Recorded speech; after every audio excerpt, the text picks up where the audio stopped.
Students, last session में हमने देखा कि एक्सेल में किस किस किस्म की विजुअलाइजेशन अवेलेबल है। ग्राफ और चार्ट के हवाले से हमने डिस्कशन की। इस सेशन में हम कोशिश करेंगे कि उन विजुअलाइजेशन को इंटरप्रेट कर सके। अब कंप्यूटर ने जो काम करना था वो तो आपके सामने स्क्रीन पे आ गया। अब उस तस्वीर से कहानी कैसे बनाते हैं, उस तस्वीर को इंटरप्रेट करना कैसे हम पॉसिबल है, क्योंकि जब तक हम इसको इंटरप्रेट नहीं करेंगे वो तस्वीर तो हमें कुछ भी नहीं बता सकती। तो वो इंटरप्रिटेशन कैसे करेंगे, आज हम बेसिकली उस फीचर को हम डिस्कस करेंगे। तो आइए कंप्यूटर पे चलते हैं और पिछले सेशन में जो हमने कुछ ग्राफ्स और चार्ट्स डेवलप किए हैं उन्हीं को हम इंटरप्रेट करना सीखते हैं। ये स्टूडेंट्स, तो अब हम एक ग्राफ डेवलप कर लेते हैं और ग्राफ डेवलप करने के बाद हम उसको इंटरप्रेट करते हैं। ग्राफ किसके दरमियान में डेवलप करेंगे? एक मेरे पास वेरिएबल इनकम है और उसको मैंने सिलेक्ट कर लिया। दूसरा, आपके कीबोर्ड के ऊपर एक बटन मौजूद है जिसे हम कंट्रोल कहते हैं, CTRL। उसको आप प्रेस किए रखें और दूसरे किसी भी वेरिएबल को, फॉर एग्जांपल यहाँ पे वेरिएबल क्रेडिट डेट है, इसको मैंने सिलेक्ट कर लिया। ये टेक्निक हम हर उस वक्त इस्तेमाल करेंगे जब हमने उन दो वेरिएबल को सिलेक्ट करना है जिनके दरमियान में कुछ कॉलम मौजूद हैं। यहाँ पे देखें, इनकम और क्रेडिट कार्ड के कॉलम के दरमियान में 3 कॉलम मौजूद है।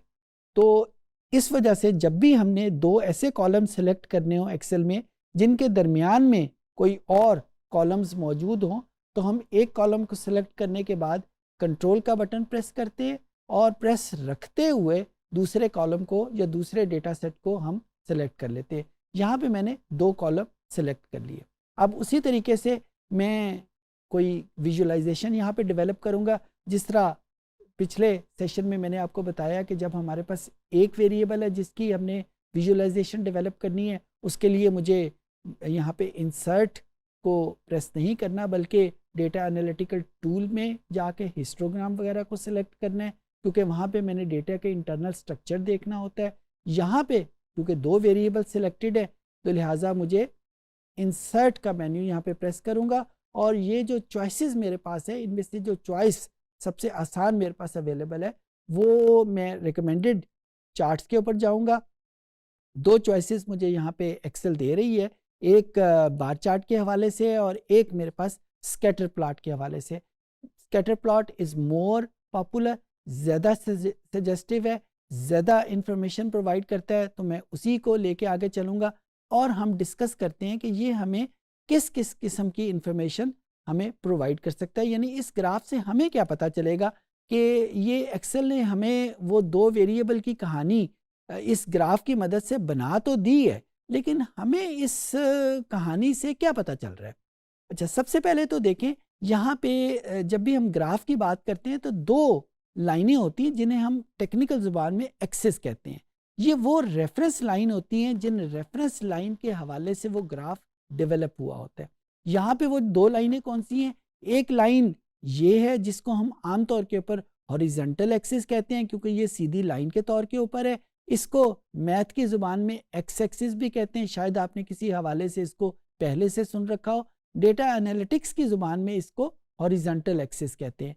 और एक लाइन जो है जो यहाँ पे 0 से शुरू होकर 120 तक जा रही है, इसको हम वर्टिकल एक्सिस या मैथ की ज़ुबान में वाई एक्सिस भी नाम करते हैं। इनके ये नाम क्यों हैं? हॉरिजॉन्टल और वर्टिकल तो इनकी डायरेक्शन की वजह से है। एक्स और वाई ये मैथ वाले ज़्यादा बेहतर जानते होंगे कि इनको हम एक्स एक्सिस या वाई एक्सिस क्यों कहते हैं, लेकिन बहरहाल जब भी हम किताबें खोलें ग्राफ की मैथ के हवाले से तो हमें इनके नाम एक्स एक्सिस और वाई एक्सिस ही मिलते हैं, जबकि डेटा एनालिटिक्स में हमने इनके नाम इनकी डायरेक्शन के हवाले से रखे हुए हैं। एक को हम हॉरिजॉन्टल एक्सिस कहते हैं, एक को हम वर्टिकल एक्सिस कहते हैं। हॉरिजॉन्टल एक्सिस में एक वेरिएबल मैयर हो रहा है, यहाँ पे हमारे पास 2 वेरिएबल थे, एक वेरिएबल इनकम था और दूसरा वेरिएबल क्रेडिट कार्ड डेट था। तो इनकम पहले हमने सेलेक्ट किया था तो वो हमारे पास हॉरिजॉन्टल एक्सिस में मैयर हो रहा है और दूसरा वेरिएबल क्रेडिट कार्ड डेट था वो हमारे पास ये वाई एक्सिस या वर्टिकल एक्सिस पे मैयर हो रहा है, यानी उनके रेफरेंस पॉइंट ये हैं। अच्छा, अब उसके बाद ये आपको डॉट्स नज़र आ रहे हैं जो ब्लू कलर के, ये वो डेटा पॉइंट्स हैं जो इन इनकम और क्रेडिट कार्ड की मदद से हमारे सामने डेवलप हुए हैं। अच्छा, ये हमें क्या इंफॉर्मेशन दे रहे हैं? अगर आप गौर से देखें, हॉरिजेंटल एक्सिस लेफ्ट साइड के ऊपर 0 से स्टार्ट हो रहा है और जो हम राइट साइड की तरफ जाते जाते हैं इसकी वैल्यूज बढ़ती जा रही हैं। यानी इनकम की वैल्यूज बिल्कुल बिल्कुल लेफ्ट के ऊपर 0 है और जो हम राइट की तरफ जाएंगे इनकम की वैल्यूज बढ़ती जा रही हैं। सिमिलरली अगर हम वर्टिकल एक्सिस पे देखें तो स्टार्ट में इसकी वैल्यू 0 है और जो हम इसको ऊपर जाते जाते हैं इसकी वैल्यूज जो हैं ये बढ़ती जाती है। सो अगर कोई पॉइंट इस डेटा पॉइंट में लेफ्ट साइड के ऊपर होगा तो इसका मतलब ये होगा कि वो इनकम की लोअर वैल्यूज हैं।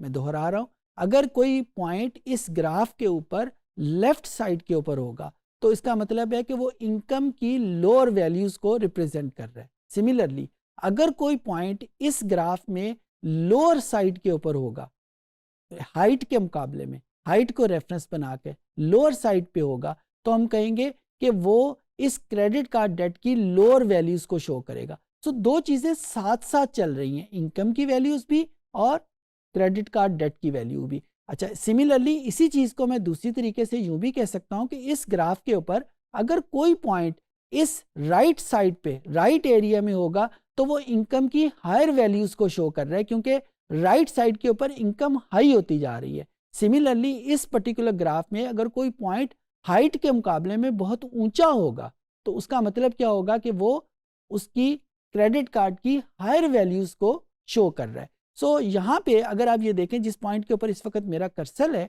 अगर इस पॉइंट को देखें तो यहाँ पे क्रेडिट कार्ड डेट भी सबसे हाई है और इनकम भी सबसे हाई है क्योंकि ये राइट मोस्ट पोजीशन पे है और हाईएस्ट मोस्ट पोजीशन पे है।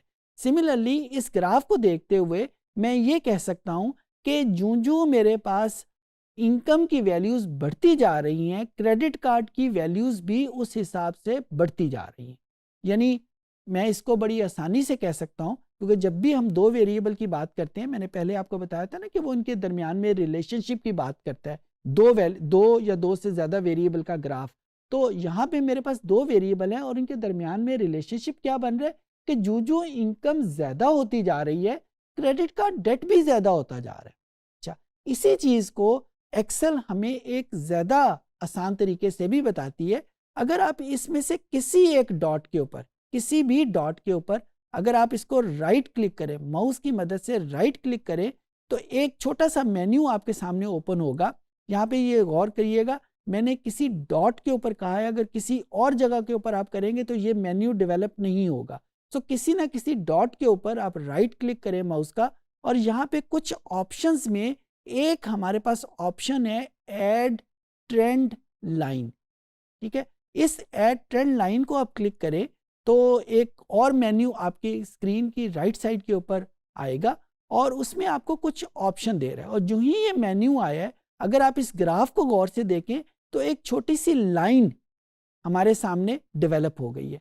ये लाइन ये बता रही है कि इन दोनों वेरिएबल के दरमियान में क्या रिलेशन है।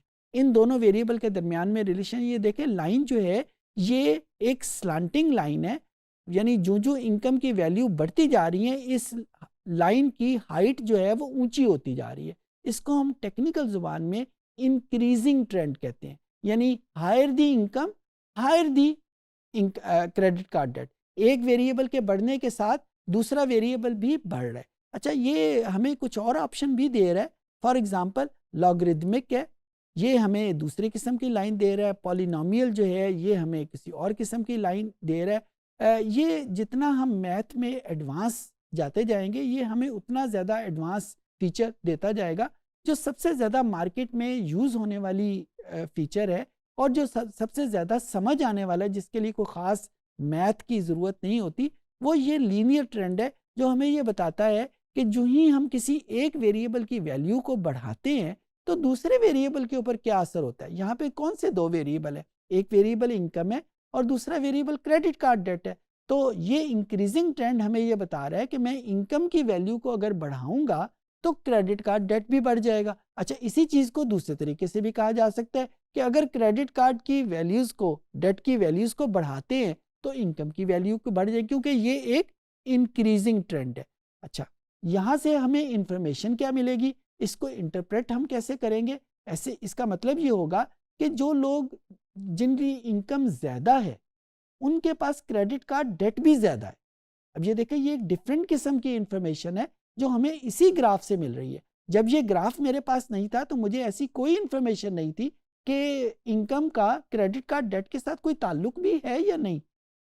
यहाँ पे इस ग्राफ से हमें पता चला कि जो जो इनकम ज़्यादा होती है हमारे पास क्रेडिट कार्ड डेट भी ज़्यादा होता जा रहा है। एक और एग्जांपल करते हैं जिसमें इनकम को एज के साथ रिलेट करके देखते हैं। ये एक दूसरा ग्राफ है और इसमें जो दो वेरिएबल मैंने चूज़ किए हैं वो एक इनकम है और दूसरा वेरिएबल एज है। यहाँ पे एज जो है वो मेरे पास हॉरिजॉन्टल एक्सिस के ऊपर है और इनकम जो है वो मेरे पास वर्टिकल एक्सिस पे है।